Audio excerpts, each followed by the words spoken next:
The Cowardly Lion and the Hungry Tiger by L. Frank Baum.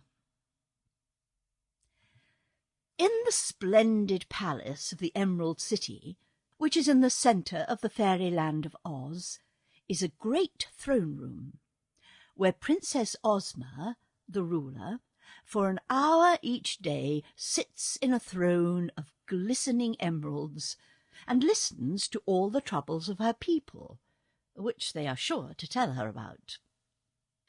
Around Ozma's throne on such occasions are grouped all the important personages of Oz, such as the Scarecrow, Jack Pumpkinhead, Tick-Tock, the Clockwork Man, and the Tin Woodman, the Wizard of Oz, the Shaggy Man, and other famous fairy people. Little Dorothy usually has a seat at Ozma's feet, and crouched on either side of the throne are two enormous beasts, known as the Hungry Tiger and the Cowardly Lion. These two beasts are Ozma's chief guardians. But, as everyone loves the beautiful girl princess, there has never been any disturbance in the great throne room, or anything for the guardians to do but look fierce and solemn and keep quiet until the royal audience is over and the people go away to their homes. Of course, no one would dare be naughty while the huge lion and tiger crouched beside the throne. But the fact is, the people of Oz are very seldom naughty. So Ozma's big guards are more ornamental than useful, and no one realizes that better than the beasts themselves. One day, after everybody had left the throne room, except the Cowardly Lion and the Hungry Tiger, the lion yawned and said to his friend, "I'm getting tired of this job. No one is afraid of us, and no one pays any attention to us." "That is true," replied the big tiger, purring softly. "We might as well be in the thick jungles where we were born as try to protect Ozma when she needs no protection. And I'm dreadfully hungry all the time." "You have enough to eat, I'm sure," said the lion, swaying his tail slowly back and forth. "Enough, perhaps, but not the kind of food I long for," answered the tiger. "When I'm hungry, it's for fat babies. I have a great desire to eat a few fat babies. Then perhaps the people of Oz would fear me, and I'd become more important." "True," agreed the lion. "It would stir up quite a rumpus if you ate but one fat baby. As for myself, my claws are sharp as needles and strong as crowbars, while my teeth are powerful enough to tear a person to pieces in a few seconds.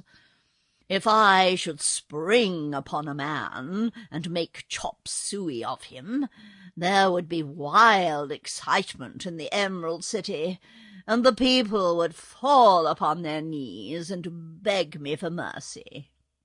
That, in my opinion, would render me of considerable importance. After you had torn the person to pieces, what would you do next?" asked the tiger sleepily. "Then I would roar so loudly it would shake the earth, and stalk away into the jungle to hide myself before anyone could attack me or kill me for what I'd done." "I see," nodded the tiger. "You are really cowardly." "To be sure. That is why I'm named the Cowardly Lion. That is why I have always been so tame and peaceful. But I'm awfully tired of being tame," added the lion with a sigh, "and it would be fun to raise a row and show people what a terrible beast I really am." The tiger remained silent for several minutes, thinking deeply, as he slowly washed his face with his left paw. Then he said, "I'm getting old, and it would please me to eat at least one fat baby before I die. Suppose we surprise these people of Oz and prove our power. What do you say? We will walk out of here just as usual, and the first baby we meet I'll eat in a jiffy, and the first man or woman you meet you will tear to pieces. Then we will both run out of the city gates and gallop across the country and hide in the jungle before anyone can stop us." "All right, I'm game," said the lion, yawning again so that he showed 2 rows of dreadfully sharp teeth. The tiger got up and stretched his great sleek body. "Come on," he said. The lion stood up and proved he was the larger of the 2, for he was almost as big as a small horse.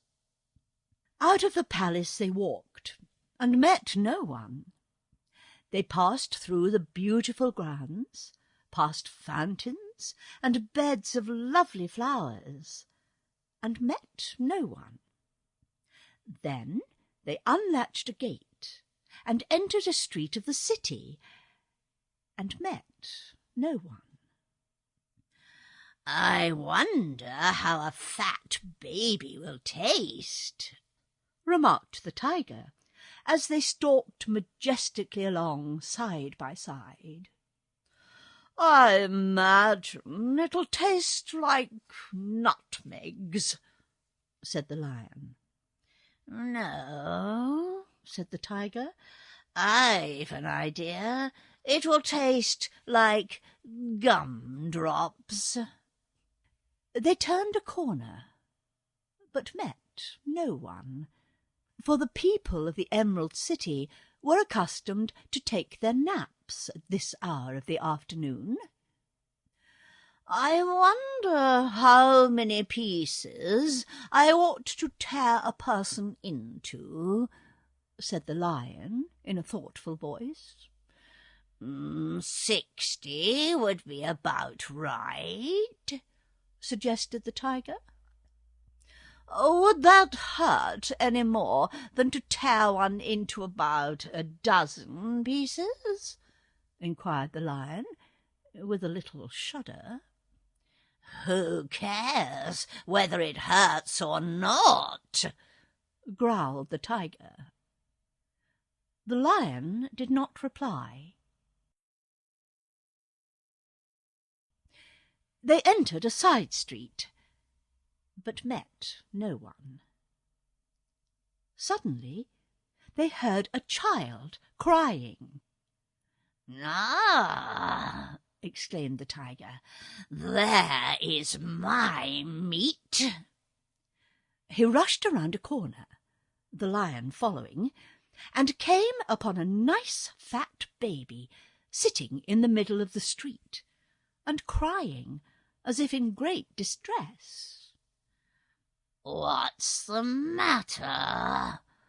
asked the tiger, crouching before the baby.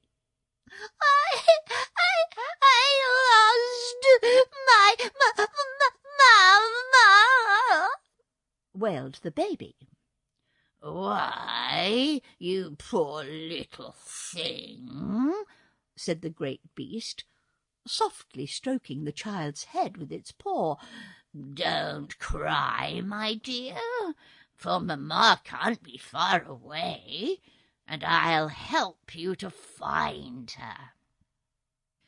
"Go on," said the lion, who stood by.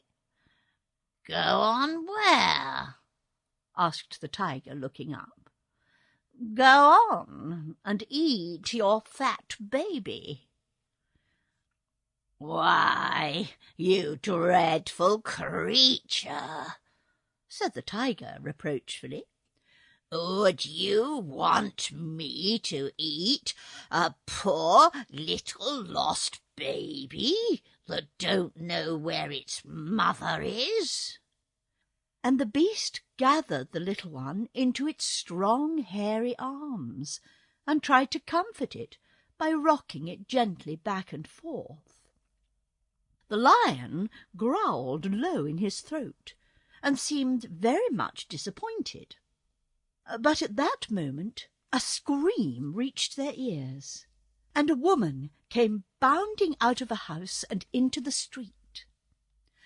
Seeing her baby in the embrace of the monster tiger, the woman screamed again and rushed forward to rescue it. But in her haste she caught her foot in her skirt and tumbled head over heels and heels over head, stopping with such a bump that she saw many stars in the heavens, although it was broad daylight. And there she lay, in a helpless manner, all tangled up and unable to stir. With one bound and a roar like thunder, the huge lion was beside her. With his strong jaws he grasped her dress and raised her into an upright position. "Poor thing, are you hurt?" he gently asked. Gasping for breath, the woman struggled to free herself and tried to walk, but she limped badly and tumbled down again. "My baby," she said pleadingly.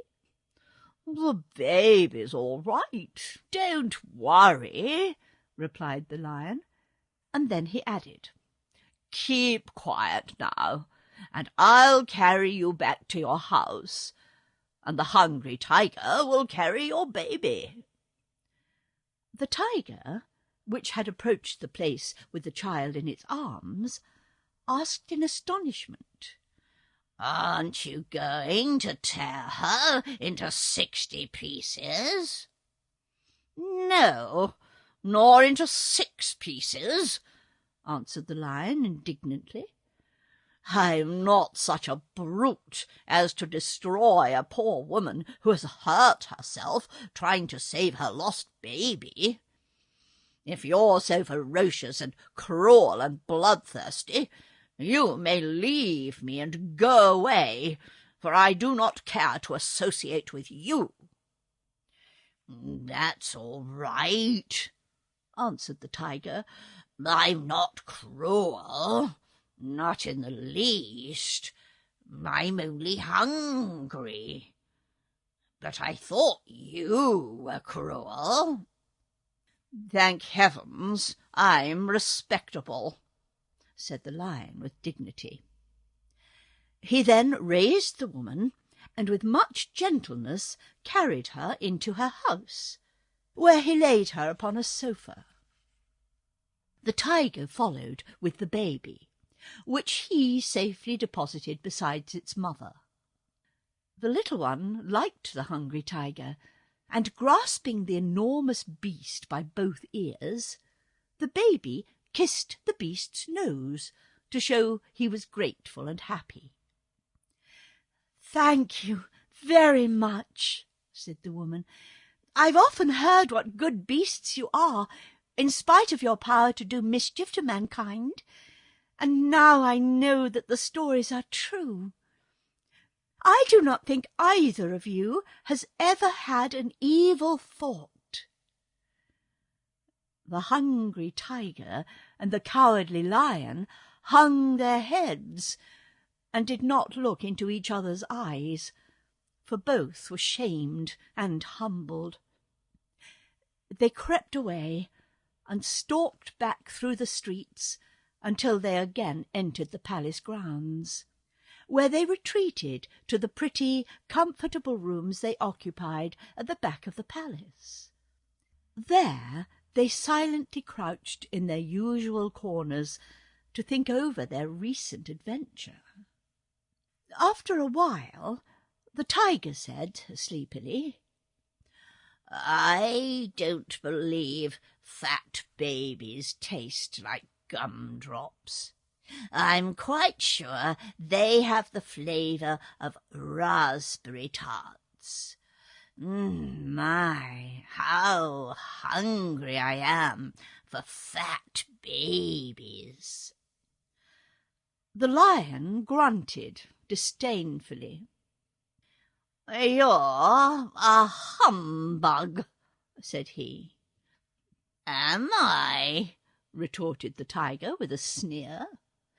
"Tell me, then, into how many pieces you usually tear your victims, my bold lion." The lion impatiently thumped the floor with his tail. "To tear anyone into pieces would soil my claws and blunt my teeth," he said. "I'm glad I didn't muss myself up this afternoon by hurting that poor mother." The tiger looked at him steadily, and then yawned a wide, wide yawn. "You're a coward," he remarked. "Well," said the lion, "it's better to be a coward than to do wrong." "To be sure," answered the other, "and that reminds me, I nearly lost my own reputation. For had I eaten that fat baby, I would not now be the hungry tiger. It's better to go hungry, seems to me, than to be cruel to a little child." And then they dropped their heads on their paws and went to sleep. The End. Little Dorothy and Toto by L. Frank Baum. Dorothy was a little Kansas girl who once accidentally found the beautiful land of Oz and was invited to live there always. Toto was Dorothy's small black dog, with fuzzy curly hair and bright black eyes. Together, when they tired of the grandeur of the Emerald City of Oz, they would wander out into the country and all through the land, peering into queer nooks and corners and having a good time in their own simple way. There was a little wizard living in Oz who was a faithful friend of Dorothy, and did not approve of her travelling alone in this way. But the girl always laughed at the little man's fears, and said she was not afraid of anything that might happen. One day, while on such a journey, Dorothy and Toto found themselves among the wild wooded hills at the south-east of Oz, a place usually avoided by travellers because so many magical things abounded there. And as they entered a forest path, the little girl noticed a sign tacked to a tree which said, Look out for Crinklink. Toto could not talk, as many of the animals of Oz can, for he was just a common Kansas dog. But he looked at the sign so seriously that Dorothy almost believed he could read it. And she knew quite well that Toto understood every word she said to him. "Never mind, Crinklink," she said. "I don't believe anything in Oz will try to hurt us, Toto. And if I get into trouble, you must take care of me." "Oh, oh," said Toto. And Dorothy knew that meant a promise. The path was narrow, and wound here and there between the trees. But they could not lose their way, because thick vines and creepers shut them in on both sides. They had walked a long time, when suddenly, turning a curve of the pathway, they came upon a lake of black water, so big and so deep that they were forced to stop. "Well, Toto," said Dorothy, looking at the lake, "we must turn back, I guess, for there is neither bridge nor a boat to take us across the black water." "Here's the ferryman, though," cried a tiny voice beside them, and the girl gave a start and looked down at her feet, where a man, no taller than 3 inches, sat at the edge of the path, with his legs dangling over the lake. "Oh," said Dorothy, "I didn't see you before." Toto growled fiercely and made his ears stand up straight. But the little man did not seem in the least afraid of the dog. He merely repeated, "I'm the ferryman, and it's my business to carry people across the lake." Dorothy couldn't help feeling surprised, for she could have picked the little man up with one hand, and the lake was big and broad. Looking at the ferryman more closely, she saw that he had small eyes, a big nose, and a sharp chin. His hair was blue, and his clothes scarlet, and Dorothy noticed that every button on his jacket was the head of some animal. The top button was a bear's head, and the next button a wolf's head. The next was a cat's head, and the next a weasel's head, while the last button of all was the head of a field mouse. When Dorothy looked into the eyes of all these animals' heads, they all nodded and said in a chorus, "Don't believe all you hear, little girl." "Silence," said the small ferryman, slapping each button-head in turn, but not hard enough to hurt them. Then he turned to Dorothy and asked, "Do you wish to cross over the lake?" "Why, I'd like to," she answered, hesitating, "but I can't see how you will manage to carry us without any boat." "If you can't see, you mustn't see," he answered with a laugh. "All you need to do is to shut your eyes, say the word, and over you go." Dorothy wanted to get across in order that she might continue her journey. "All right," she said, closing her eyes. "I'm ready." Instantly she was seized in a pair of strong arms so big and powerful that she was startled and cried out in fear. "Silence!" roared a great voice, and the girl opened her eyes to find that the tiny man had suddenly grown into a giant, and was holding both her and Toto in a tight embrace, while in one step he spanned the lake and reached the other shore. Dorothy became frightened then, especially as the giant did not stop, but continued tramping in great steps over the wooded hills, crushing bushes and trees beneath his broad feet. She struggled in vain to free herself, while Toto whined and trembled beside her, for the little dog was frightened too. "Stop!" screamed the girl. "Let me down!" But the giant paid no attention. "Who are you, and where are you taking me?" she continued. But the giant said not a word.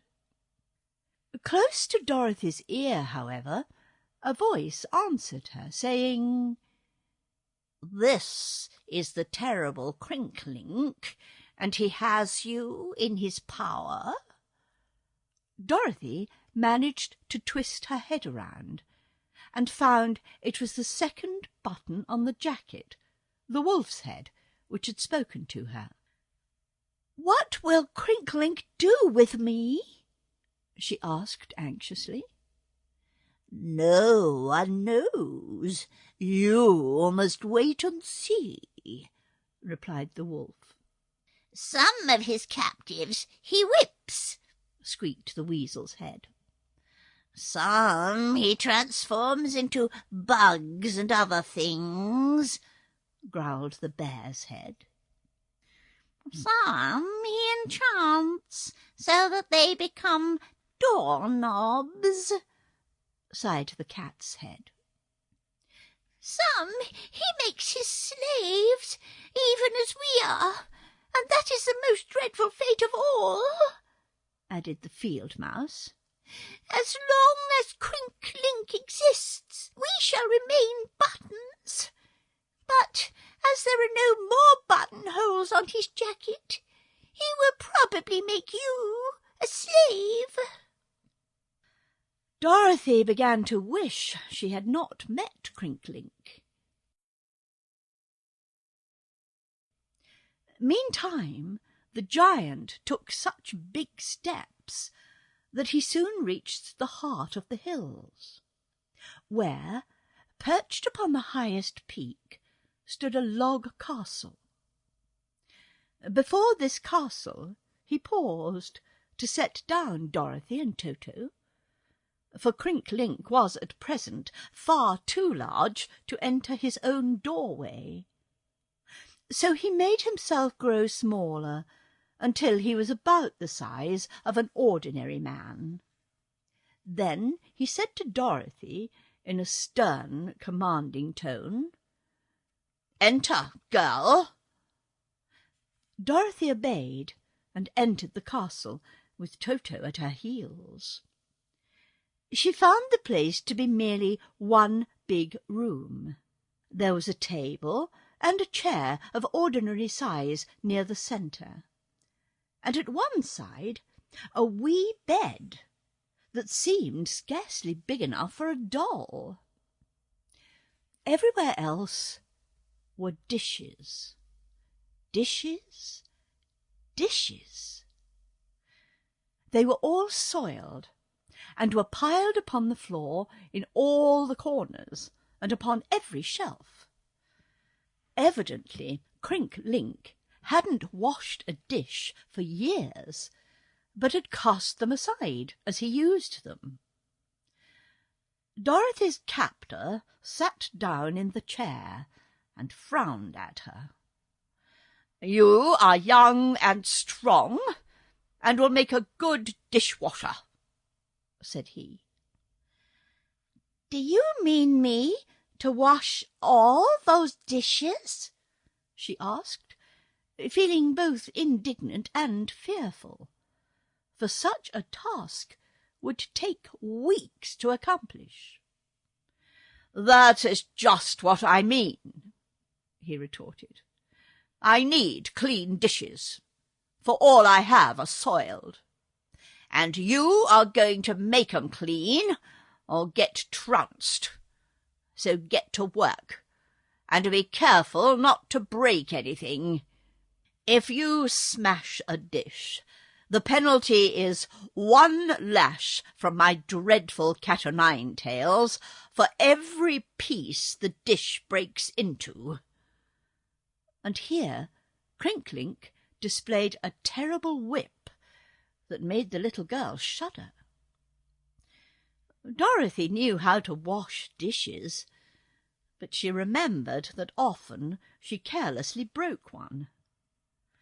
In this case, however, a good deal depended on being careful, so she handled the dishes very cautiously.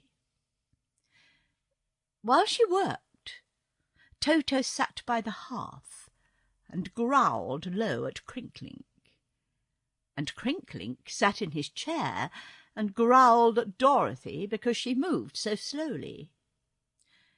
He expected her to break a dish any minute, but as the hours passed away and this did not happen, Crinklink began to grow sleepy. It was tiresome watching the girl wash dishes, and often he began to yawn. And he yawned and yawned, until finally he said, "I'm going to take a nap, but the buttons on my jacket will be wide awake, and whenever you break a dish, the crash will waken me. As I'm rather sleepy, I hope you won't interrupt my nap by breaking anything for a long time." Then Crinklink made himself grow smaller and smaller, until he was 3 inches high, and of a size to fit the tiny bed. At once he lay down, and fell fast asleep. Dorothy came close to the buttons, and whispered, "Would you really warn Crinklink if I tried to escape?" "You can't escape," growled the bear. "Crinklink would become a giant and soon overtake you." "But you might kill him while he sleeps," suggested the cat in a soft voice. "Oh," cried Dorothy, drawing back, "I couldn't possibly kill anything, not even to save my life." But Toto had heard this conversation, and was not so particular about killing monsters.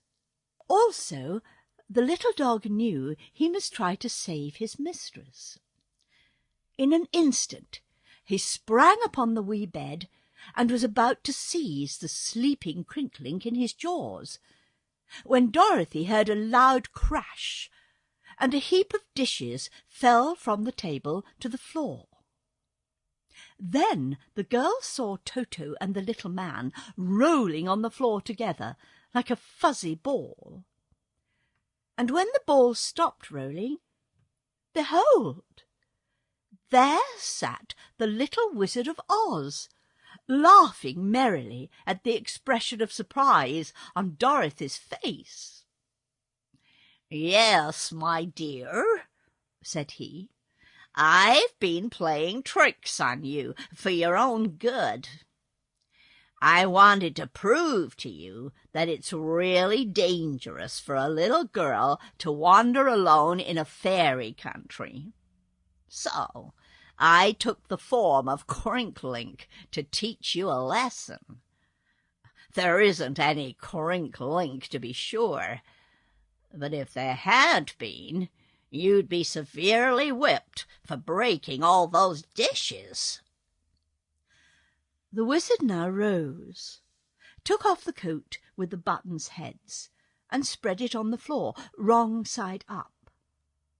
At once there crept from beneath it a bear, a wolf, a cat, a weasel, and a field mouse, who all rushed from the room and escaped into the mountains.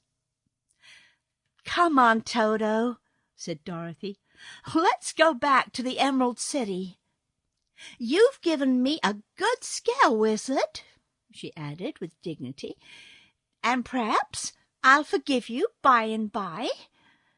But just now I'm mad to think how easily you fooled me."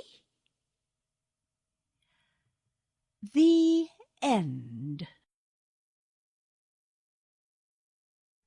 Tick-Tock and the Gnome King by L. Frank Baum.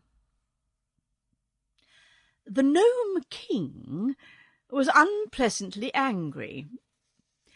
He had carelessly bitten his tongue at breakfast, and it still hurt. So he roared and raved and stamped around in his underground palace in a way that rendered him very disagreeable. It happened that on this unfortunate day Tick-Tock, the Clockwork Man, visited the Gnome King to ask a favour.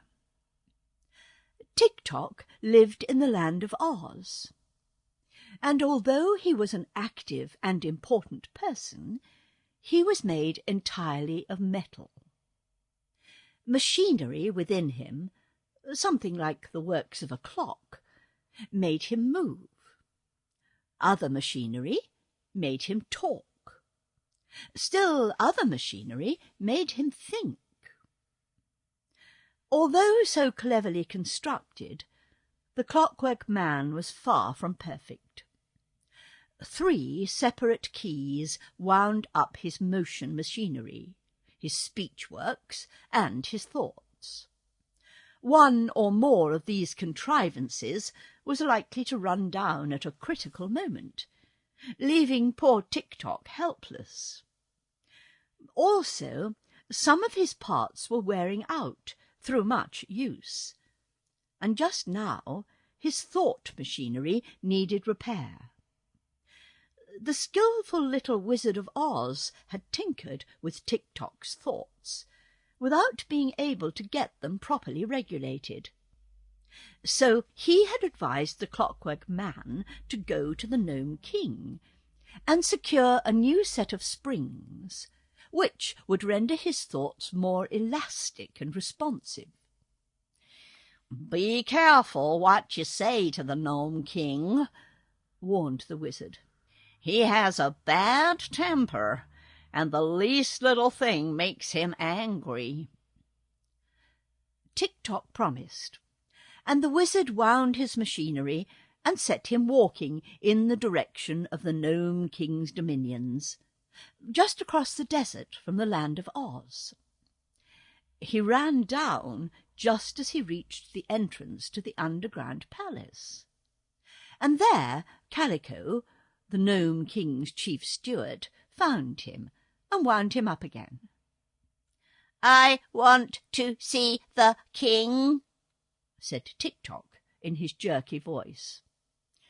"Well," remarked Calico, "it may be safe for a cast-iron person like you to face his Majesty this morning, but you must announce yourself, for should I show my face inside the jewel-studded cavern where the king is now raving, I'd soon look like a dish of mashed potatoes and be of no further use to anyone."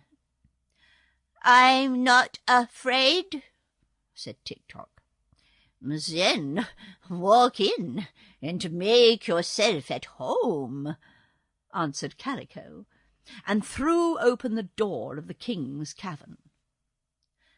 Tick-Tock promptly walked in and faced the astonished Gnome King, to whom he said, "Good morning.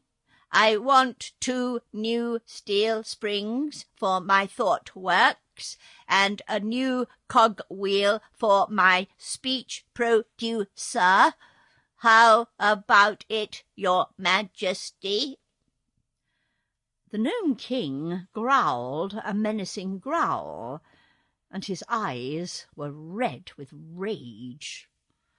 "How dare you enter my presence?"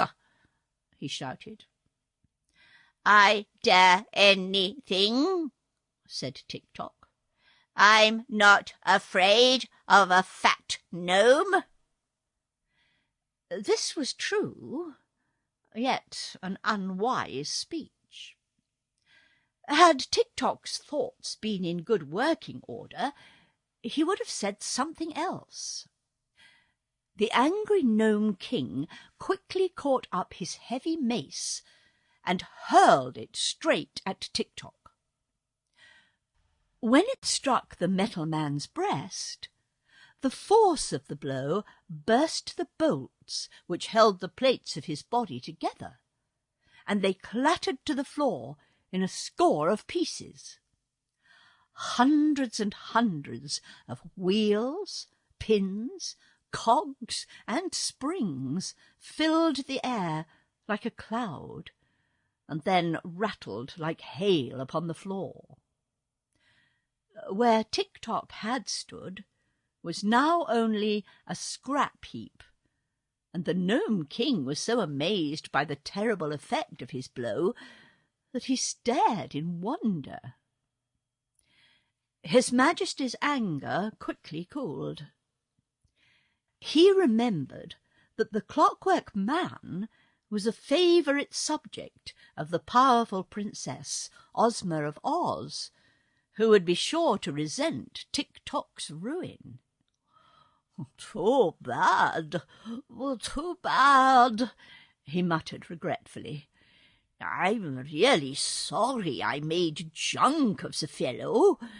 I didn't know he'd break." "You'd better be," remarked Calico, who now ventured to enter the room. "You'll have a war on your hands when Ozma hears of this, and the chances are you will lose your throne and your kingdom." The Gnome King turned pale, for he loved to rule the gnomes, and did not know of any other way to earn a living in case Ozma fought and conquered him. Do you think Ozma will be angry?" he asked anxiously. "I'm sure of it," said Calico. "And she has the right to be. You've made scrap iron of her favourite." The king groaned. "Sweep him up and throw the rubbish into the black pit," he commanded. And then he shut himself up in his private den, and for days would see no one, because he was so ashamed of his unreasoning anger, and so feared the results of his rash act. Calico swept up the pieces, but he did not throw them into the black pit. Being a clever and skilful mechanic, he determined to fit the pieces together again. No man ever faced a greater puzzle. But it was interesting work, and Calico succeeded.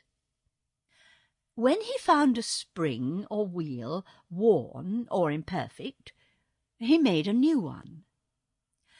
Within 2 weeks, by working steadily night and day, the chief steward completed his task, and put the 3 sets of clockwork and the last rivet into Tick-Tock's body.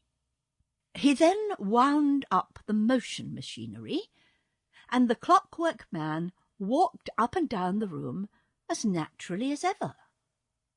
Then Calico wound up the thought works and the speech regulator, and said to Tick-Tock, "How do you feel now?" "Fine," said the Clockwork Man. "You have done a very good job, Calico, and saved me from destruction. Much obliged." Don't mention it, replied the chief steward. I quite enjoyed the work. Just then the Gnome King's gong sounded, and Calico rushed away through the jewel-studded cavern and into the den where the king had hidden, leaving the doors ajar.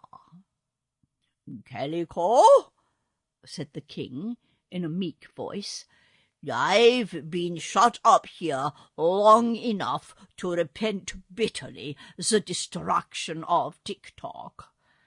Of course, Ozma will have revenge and send an army to fight us, but we must take our medicine. One thing comforts me. Tick-Tock wasn't really a live person.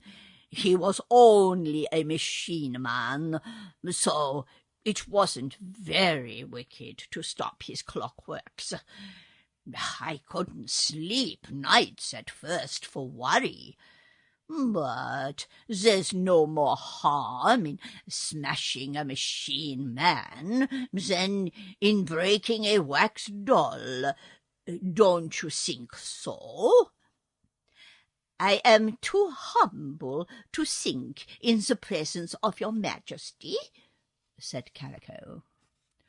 "Then get me something to eat," commanded the king, "for I'm nearly starved. 2 roasted goats, a barrel of cakes, and 9 mince pies will do me until dinner-time." Calico bowed and hurried away to the royal kitchens, forgetting Tick-Tock, who was wandering around in the outer cavern. Suddenly the Gnome King looked up and saw the Clockwork Man standing before him, and at the sight the monarch's eyes grew big and round, and he fell a-trembling in every limb. "Away, grim shadow!" he cried. "You are not here, you know. You are only a hash of cogwheels and springs lying at the bottom of the black pit. Vanish, thou vision of demolished Tick-Tock, and leave me in peace, for I have bitterly repented." "Then beg my pardon," said Tick-Tock in a gruff voice, for Calico had forgotten to oil the speech-works. But the sound of a voice coming from what he thought a mere vision was too much for the Gnome King's shaken nerves. He gave a yell of fear and rushed from the room. Tick-Tock followed, as the king bolted through the corridors on a swift run and bumped against Calico, who was returning with a tray of things to eat. The sound of the breaking dishes as they struck the floor added to the king's terror, and he yelled again and dashed into a great cavern where 1,000 gnomes were at work, hammering metal. "Look out! Here comes a phantom clockwork man!" screamed the terrified monarch, and every gnome dropped his tools and made a rush from the cavern, knocking over their king in their mad flight, and recklessly trampling upon his prostrate fat body. So, when Tick-Tock came into the cavern, there was only the Gnome King left, and he was rolling upon the rocky floor and howling for mercy with his eyes fast shut, so that he could not see what he was sure was a dreadful phantom that was coming straight towards him. "It occurs to me," said Tick-Tock calmly, "that your Majesty is acting like a baby. I am not a phantom. A phantom is unreal, while I am the real thing." The king rolled over, sat up, and opened his eyes. "Didn't I Smash you to pieces? He asked in trembling tones. Yes, said Tick-Tock. Then you are nothing but a junk heap, and this form in which you now appear cannot be real. It is, though, declared Tick-Tock. Calico picked up my pieces and put me together again. I'm as good as new, and perhaps better. That is true, your Majesty, added Calico, who now made his appearance, and I hope you will forgive me for mending Tick-Tock. He was quite broken up after you smashed him, and I found it almost as hard a job to match his pieces as to pick turnips from gooseberry bushes. But I did it, he added proudly. You are forgiven, announced the Gnome King, rising to his feet and drawing a long breath. I will raise your wages 1 spectator a year, and Tick-Tock shall return to the land of Oz, loaded with jewels for the Princess Ozma. That is all right, said Tick-Tock, but what I want to know is, why did you hit me with your mace? Because I was angry, admitted the king. When I am angry, I always do something that I am sorry for afterwards. So I have firmly resolved never to get angry again unless... Unless what, your Majesty? inquired Calico. Unless something annoys me, said the Gnome King, and then he went to his treasure chamber to get the jewels for Princess Ozma of Oz. The End. Ozma and the Little Wizard by L. Frank Baum.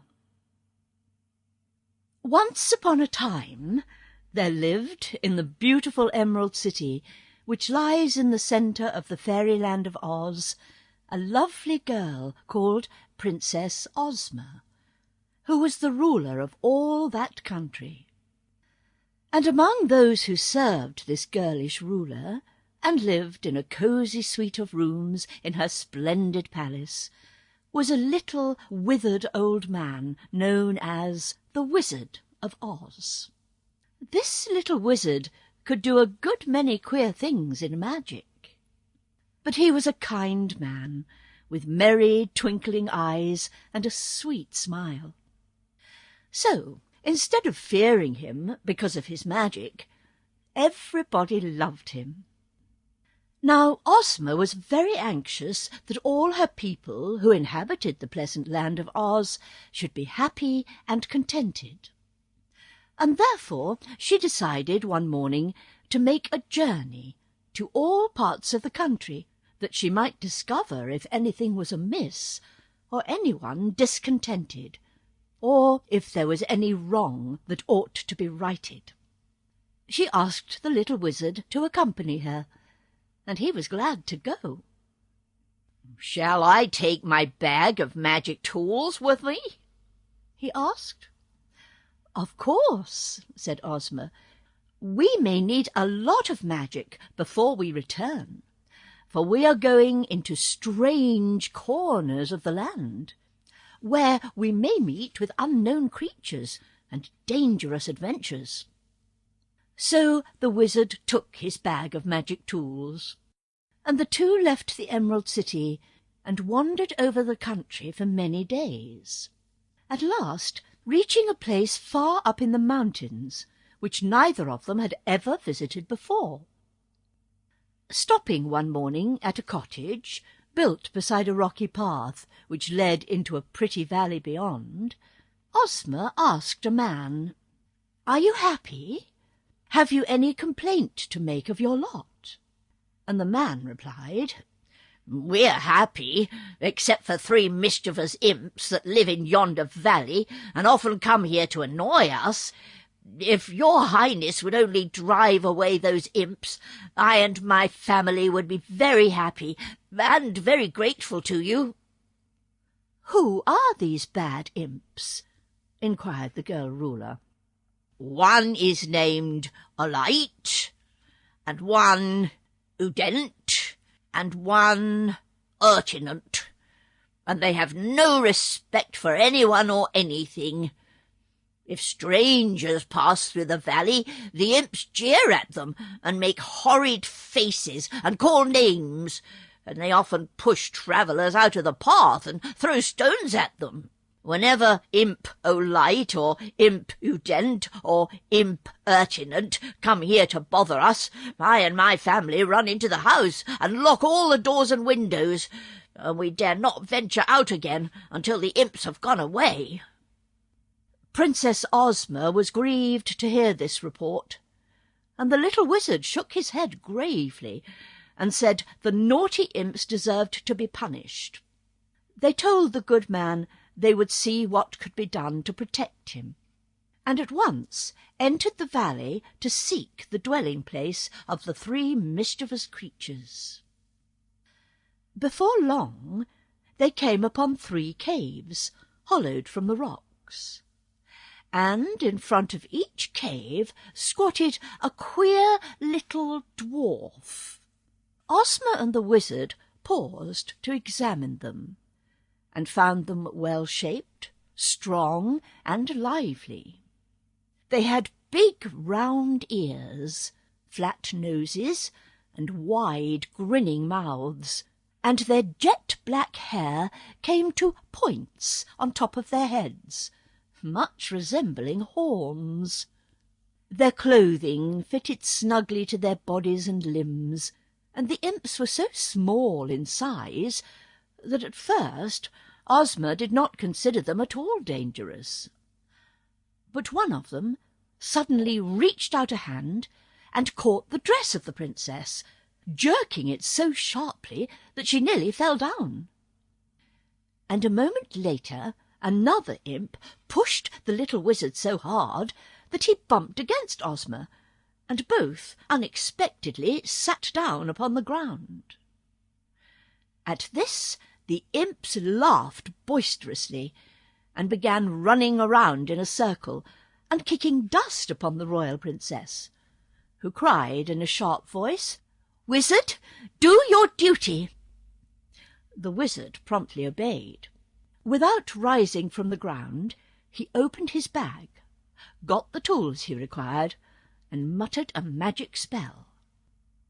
Instantly the 3 imps became 3 bushes, of a thorny, stubby kind, with their roots in the ground. As the bushes were at first motionless, perhaps through surprise at their sudden transformation, the wizard and the princess found time to rise from the ground and brush the dust off their pretty clothes. Then Ozma turned to the bushes and said, "The unhappy lot you now endure, my poor imps, is due entirely to your naughty actions. You can no longer annoy harmless travellers, and you must remain ugly bushes covered with sharp thorns until you repent of your bad ways and promise to be good imps." "They can't help being good now, your Highness," said the wizard, who was much pleased with his work, "and the safest plan will be to allow them always to remain bushes." But something must have been wrong with the wizard's magic, or the creatures had magic of their own, for no sooner were the words spoken than the bushes began to move. At first they only waved their branches at the girl and the little man, But pretty soon they began to slide over the ground, their roots dragging through the earth, and one pushed itself against the wizard and pricked him so sharply with its thorns that he cried out, "Ouch!" and started to run away. Ozma followed, for the other bushes were trying to stick their thorns into her legs, and one actually got so near her that it tore a rent in her beautiful dress. The girl princess could run, however, and she followed the fleeing wizard until he tumbled head first over a log and rolled upon the ground. Then she sprang behind a tree and shouted, "Quick! Transform them into something else!" The wizard heard, but he was much confused by his fall. Grabbing from his bag the first magical tool he could find, he transformed the bushes into 3 white pigs. That astonished the imps. In the shape of pigs, fat, roly-poly, and cute, they scampered off a little distance and sat down to think about their new condition. Ozma drew a long breath, and coming from behind the tree, she said, "That is much better, for such pigs as these must be quite harmless. No need now to fear the mischievous imps." "I intended to transform them into mice," replied the wizard, "but in my excitement I worked the wrong magic. However, unless these horrid creatures behave themselves hereafter, they're liable to be killed and eaten. They would make good chops, sausages, or roasts." But the imps were now angry, and had no intention of behaving. As Ozma and the little wizard turned to resume their journey, the 3 pigs rushed forward, dashed between their legs and tripped them up, so that both lost their balance and toppled over, clinging to one another. As the wizard tried to get up, he was tripped again, and fell across the back of the 3rd pig, which carried him on a run far down the valley until it dumped the little man into the river. Ozma had been sprawled upon the ground, but she found she was not hurt. So she picked herself up and ran to the assistance of the wizard, reaching him just as he was crawling out of the river, gasping for breath and dripping with water. The girl could not help laughing at his woeful appearance. But no sooner had he wiped the wet from his eyes than one of the impish pigs tripped him again and sent him into the river for a second bath. The pigs tried to trip Ozma too, but she ran around a stump and so managed to keep out of their way. So the wizard scrambled out of the water again and picked up a sharp stick to defend himself. Then he mumbled a magic mutter, which instantly dried his clothes, after which he hurried to assist Ozma. The pigs were afraid of the sharp stick and kept away from it. "This won't do," said the princess. "We have accomplished nothing, for the pig imps would annoy travellers as much as the real imps. Transform them into something else, Wiz." The wizard took time to think. Then he transformed the white pigs into 3 blue doves. "Doves," said he, "are the most harmless things in the world."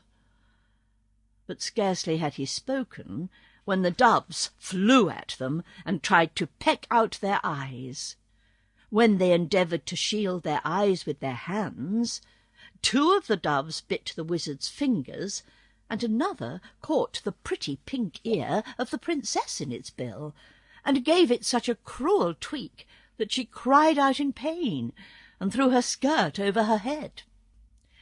"These birds are worse than the pigs, wizard," she called to her companion. "Nothing is harmless that is animated by impudent anger or impertinent mischief. You must transform the imps into something that is not alive." The wizard was pretty busy just then, driving off the birds, but he managed to open his bag of magic and find a charm which instantly transformed the doves into 3 buttons.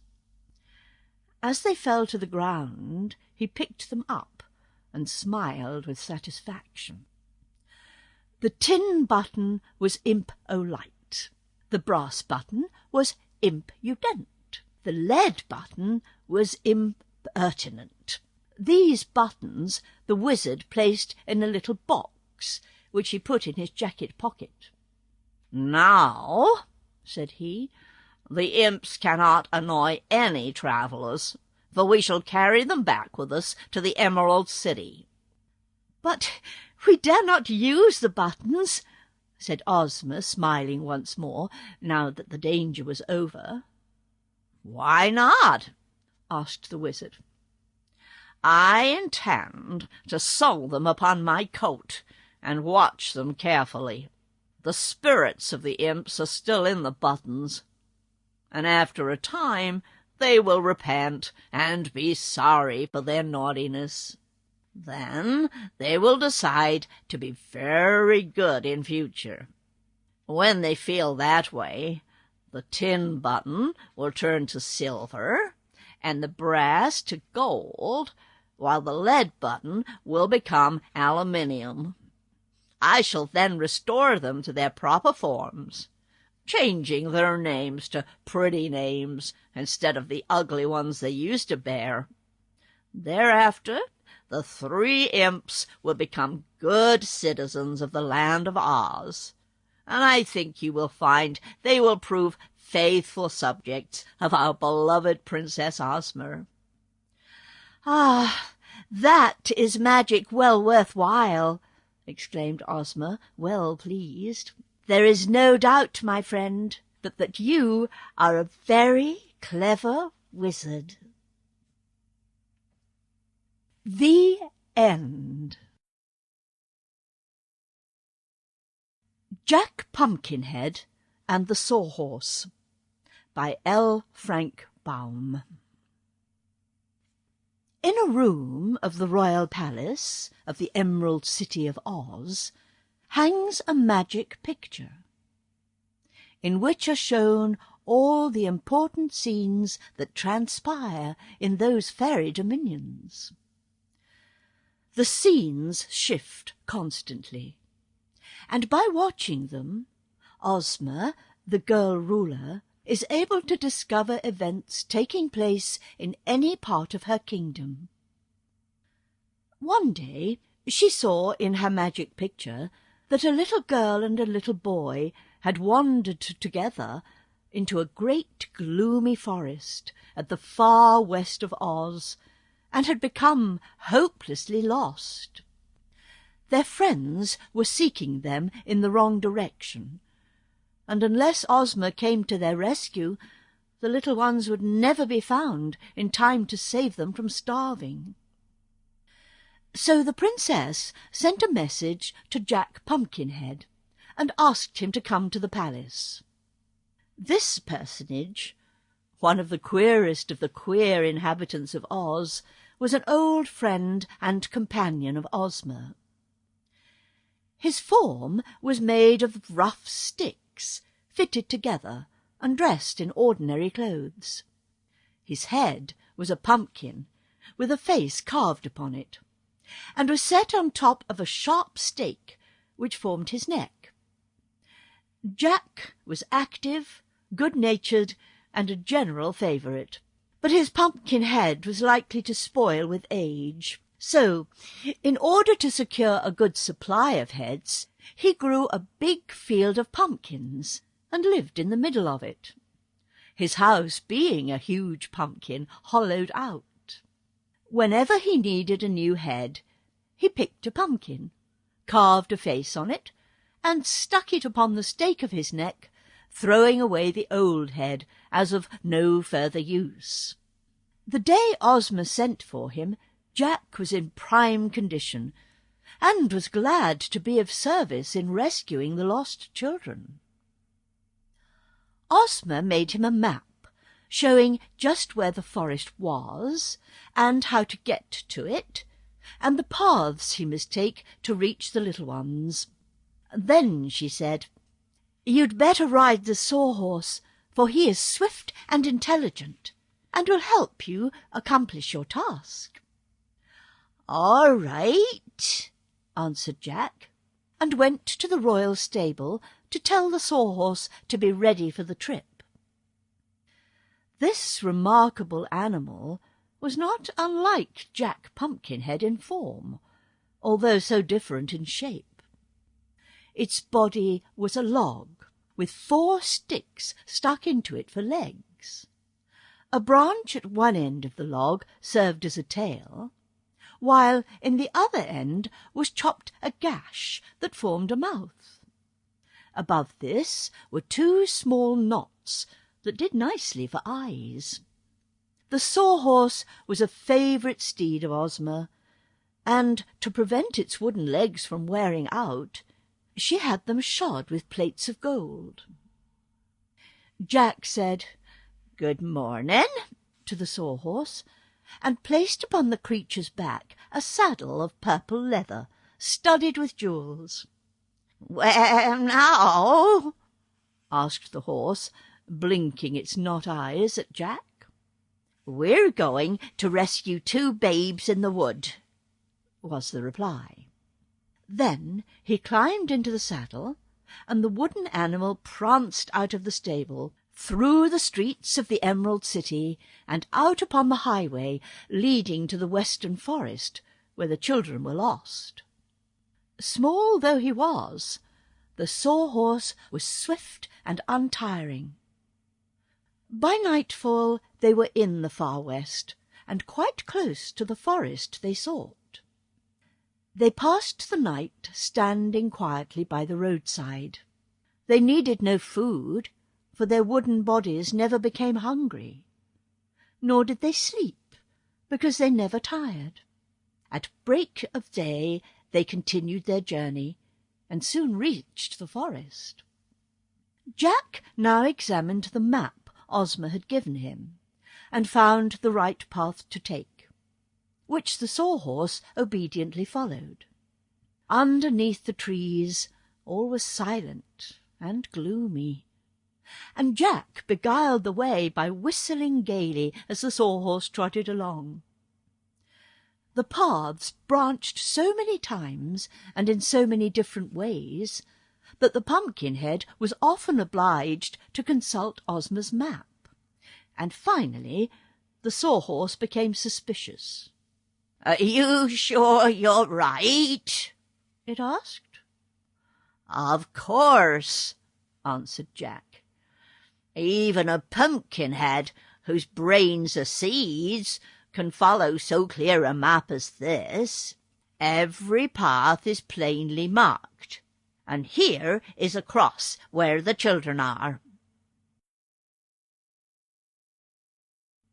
Finally, they reached a place in the very heart of the forest, where they came upon the lost boy and girl. But they found the 2 children bound fast to the trunk of a big tree, at the foot of which they were sitting. When the rescuers arrived, the little girl was sobbing bitterly, and the boy was trying to comfort her, though he was probably frightened as much as she. "Cheer up, my dears," said Jack, getting out of the saddle. "I have come to take you back to your parents. But why are you bound to that tree?" "Because," cried a small, sharp voice, "they are thieves and robbers, that's why." "Dear me," said Jack, looking round to see who had spoken. The voice seemed to come from above. A big grey squirrel was sitting upon a low branch of the tree. Upon the squirrel's head was a circle of gold, with a diamond set in the centre of it. He was running up and down the limbs and chattering excitedly. "These children," continued the squirrel angrily, "robbed our storehouse of all the nuts we had saved up for the winter. Therefore, being king of all the squirrels in this forest, I ordered them arrested and put in prison, as you now see them. They had no right to steal our provisions, and we are going to punish them." "We were hungry," said the boy pleadingly, "and we found a hollow tree full of nuts and ate them to keep alive. We didn't want to starve when there was food right in front of us." "Quite right," remarked Jack, nodding his pumpkin head. "I don't blame you one bit under the circumstances, not a bit." Then he began to untie the ropes that bound the children to the tree. "Stop that!" cried the king squirrel, chattering and whisking about. "You mustn't release our prisoners. You have no right to." But Jack paid no attention to the protest. His wooden fingers were awkward, and it took him some time to untie the ropes. When at last he succeeded, the tree was full of squirrels, called together by their king, and they were furious at losing their prisoners.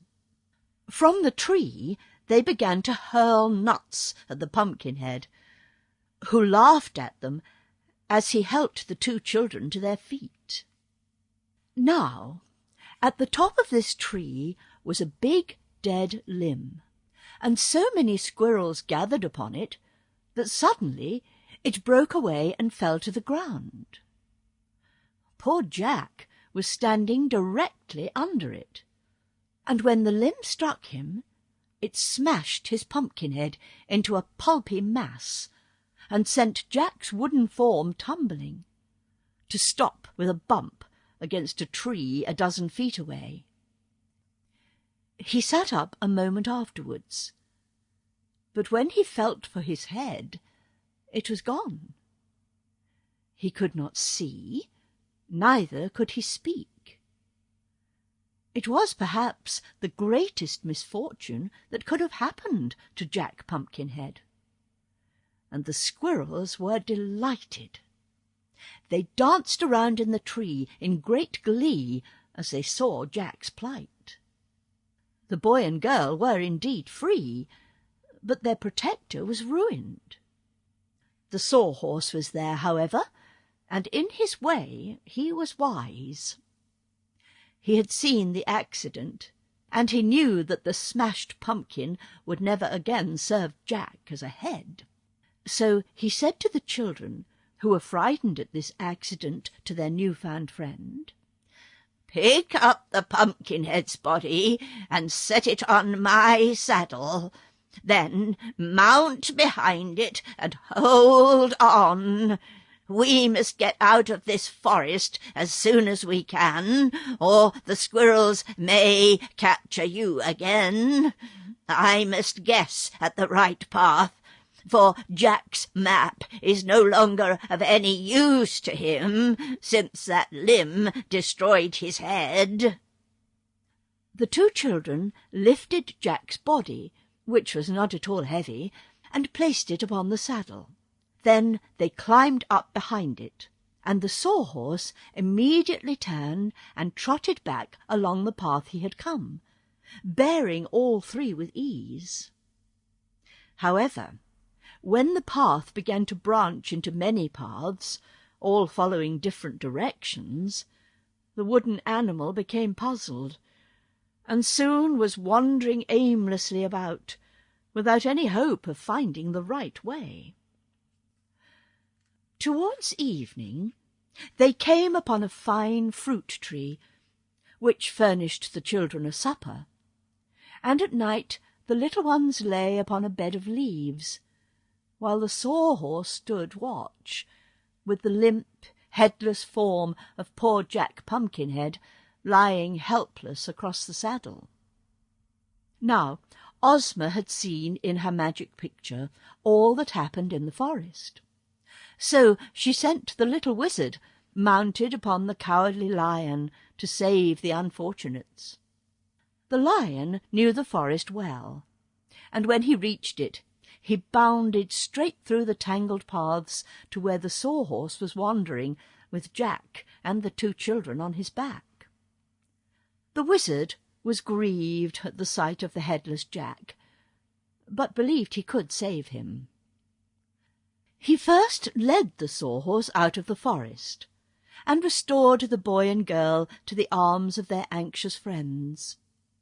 And then he sent the lion back to Ozma to tell her what had happened.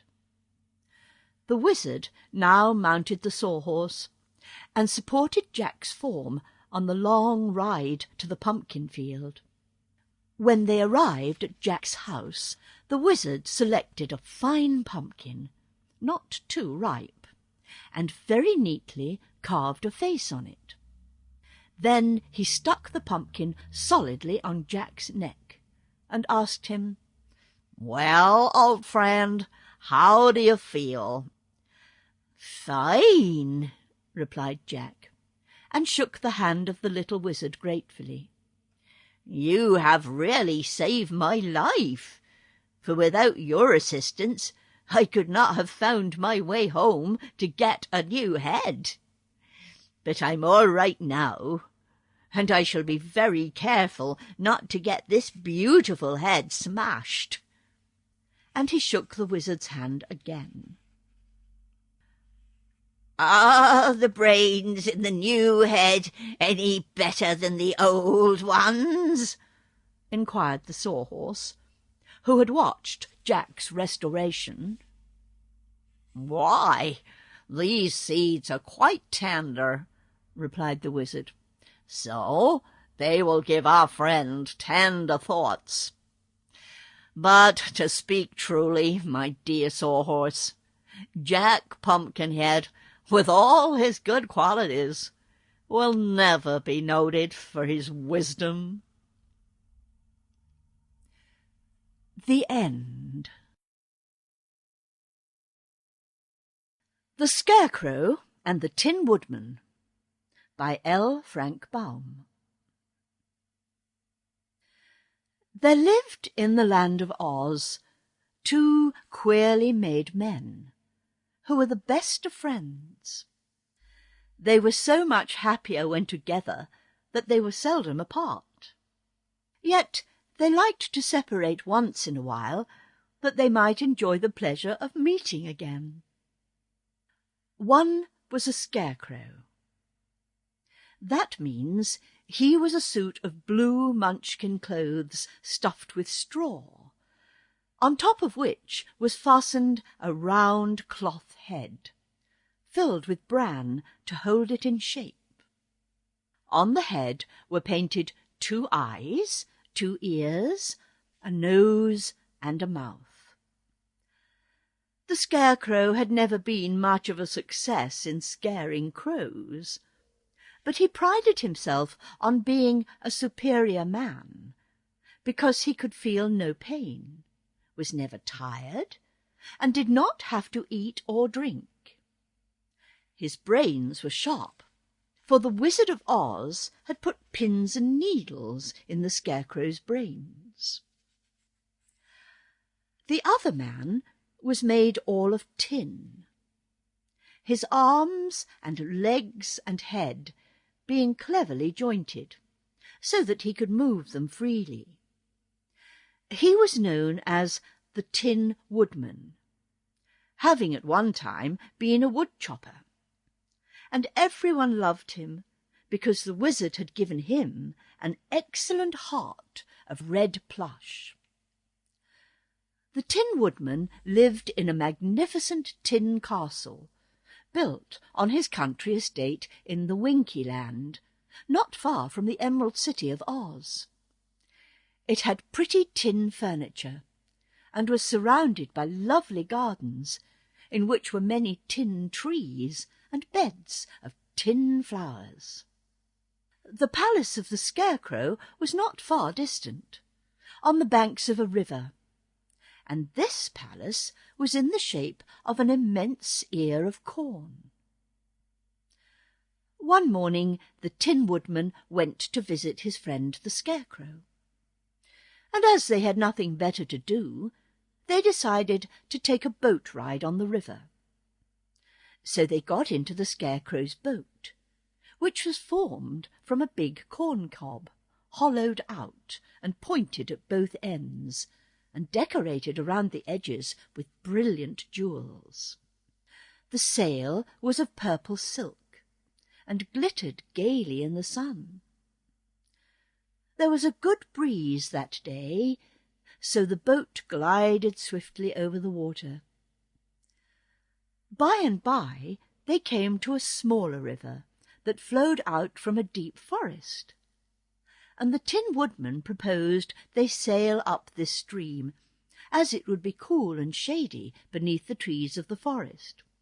So the Scarecrow, who was steering, turned the boat upstream, and the friends continued talking together of old times and the wonderful adventures they had met with while travelling with Dorothy, the little Kansas girl. They became so much interested in this talk that they forgot to notice that the boat was now sailing through the forest, or that the stream was growing more narrow and crooked. Suddenly the Scarecrow glanced up and saw a big rock just ahead of them. "Look out!" he cried, but the warning came too late. The Tin Woodman sprang to his feet just as the boat bumped into the rock, and the jar made him lose his balance. He toppled and fell overboard, and being made of tin, he sank to the bottom of the water in an instant, and lay there at full length, face up.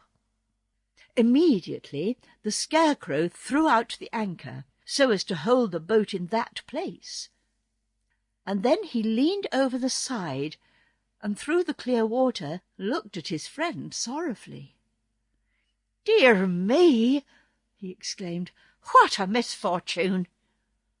"It is indeed," replied the Tin Woodman, speaking in muffled tones because so much water covered him. "I cannot drown, of course, but I must lie here until you find a way to get me out. Meantime, the water is soaking into all my joints, and I shall become badly rusted before I'm rescued." "Very true," agreed the Scarecrow. "But be patient, my friend, and I'll dive down and get you. My straw will not rust, and it's easily replaced if damaged, so I'm not afraid of water." The Scarecrow now took off his hat and made a dive from the boat into the water. But he was so light in weight that he barely dented the surface of the stream, nor could he reach the Tin Woodman with his outstretched straw arms. So he floated to the boat and climbed into it, saying the while, "Do not despair, my friend. We have an extra anchor aboard, and I'll tie it around my waist to make me sink and dive again." "Don't do that," called the Tin Man. "That would anchor you also to the bottom where I am, and we'd both be helpless." "Ah, true enough," sighed the Scarecrow, wiping his wet face with a handkerchief. Then he gave a cry of astonishment, for he found he had wiped off one painted eye, and now had but one eye to see with. "How dreadful!" said the poor Scarecrow. "That eye must have been painted in water-colours instead of oil. I must be careful not to wipe off the other eye, for then I could not see to help you at all." A shriek of elfish laughter greeted this speech, and looking up, the Scarecrow found the trees full of black crows, who seemed much amused by the straw man's one-eyed countenance. He knew the crows well, however, and they had usually been friendly to him, because he had never deceived them into thinking he was a meat man, the sort of man they really feared. "Don't laugh," said he. "You may lose an eye yourself some day." "We couldn't look as funny as you if we did," replied one old crow, the king of them. "But what has gone wrong with you?" "The Tin Woodman, my dear friend and companion, has fallen overboard and is now on the bottom of the river," said the Scarecrow. "I'm trying to get him out again, but I fear I shall not succeed."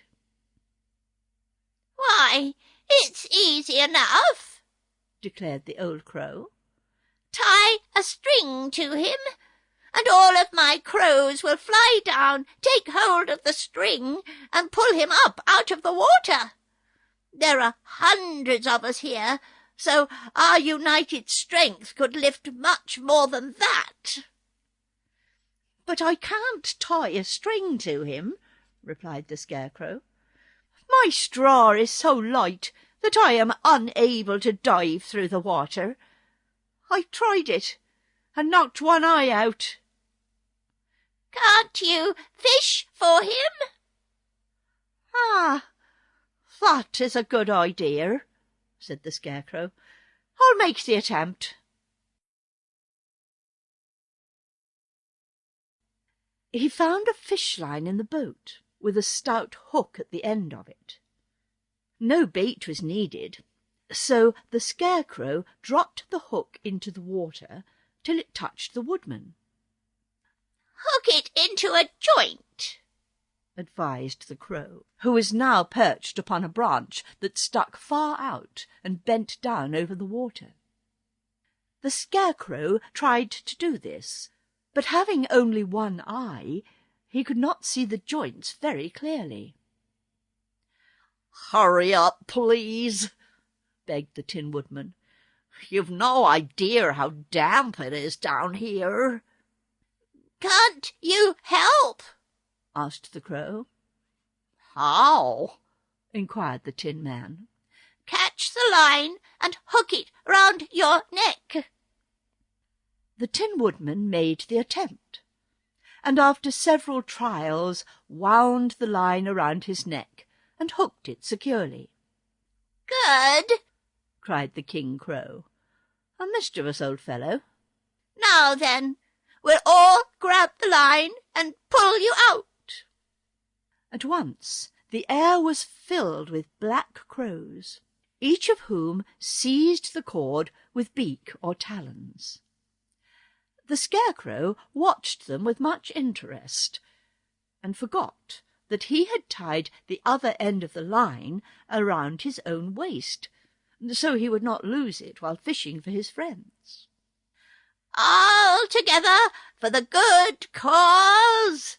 shrieked the King Crow, and with a great flapping of wings the birds rose into the air. The Scarecrow clapped his stuffed hands in glee as he saw his friend drawn from the water into the air. But the next moment the straw man was himself in the air, his stuffed legs kicking wildly, for the crows had flown straight up through the trees. On one end of the line dangled the Tin Woodman, hung by the neck, and on the other dangled the Scarecrow, hung by the waist, and clinging fast to the spare anchor of the boat, which he had seized, hoping to save himself. "Hi there! Be careful!" shouted the Scarecrow to the crows. "Don't take us so high! Land us on the river bank!" But the crows were bent on mischief. They thought it a good joke to bother the two, now that they had them captive. "Here's where the crows scared the Scarecrow," chuckled the naughty King Crow, and at his command the birds flew over the forest to where a tall dead tree stood, higher than all the other trees. At the very top was a crutch formed by two dead limbs, and into the crutch the crows dropped the centre of the line. Then, letting go their hold, they flew away, chattering with laughter, and left the two friends suspended high in the air, one on each side of the tree. Now the Tin Woodman was much heavier than the Scarecrow, but the reason they balanced so nicely was because the straw man still clung fast to the iron anchor. There they hung, not 10 feet apart, yet unable to reach the bare tree trunk. "For goodness sake, don't drop that anchor," said the Tin Woodman anxiously. "Why not?" inquired the Scarecrow. "If you did, I'd tumble to the ground, where my tin would be badly dented by the fall. Also, you would shoot into the air and alight somewhere among the tree-tops." "Then," said the Scarecrow earnestly, "I shall hold fast to the anchor." For a time they both dangled in silence, the breeze swaying them gently to and fro. Finally the Tin Man said, "Here is an emergency, friend, where only brains can help us. We must think of some way to escape." "I'll do the thinking," replied the Scarecrow. "My brains are the sharpest." He thought so long that the Tin Man grew tired and tried to change his position, but found his joints had already rusted so badly that he could not move them, and his oil can was back in the boat. "Do you suppose your brains are rusted, friend Scarecrow?" he asked in a weak voice, for his jaws would scarcely move. "No, indeed. Ah, here's an idea at last." With this the Scarecrow clapped his hands to his head, forgetting the anchor, which tumbled to the ground. The result was astonishing, for, just as the Tin Man had said, the light Scarecrow flew into the air, sailed over the top of the tree, and landed in a bramble bush, while the Tin Man fell plump to the ground, and landing on a bed of dry leaves was not dented at all. The Tin Woodman's joints were so rusted, however, that he was unable to move, while the thorns held the Scarecrow a fast prisoner. While they were in this sad plight, the sound of hooves was heard, and along the forest path rode the little Wizard of Oz, seated on a wooden sawhorse. He smiled when he saw the one-eyed head of the Scarecrow sticking out of the bramble bush, but he helped the poor straw man out of his prison. "Thank you, dear Wiz," said the grateful Scarecrow. "Now we must get the oil can and rescue the Tin Woodman." Together they ran to the river bank, but the boat was floating in mid-stream, and the Wizard was obliged to mumble some magic words to draw it to the bank, so the Scarecrow could get the oil can. Then back they flew to the Tin Woodman, and while the Scarecrow carefully oiled each joint, the little Wizard moved the joints gently back and forth until they worked freely. After an hour of this labour, the Tin Woodman was again on his feet, and, although still a little stiff, he managed to walk to the boat.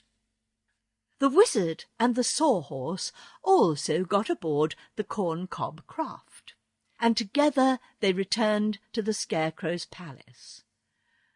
But the Tin Woodman was very careful not to stand up in the boat again. The end.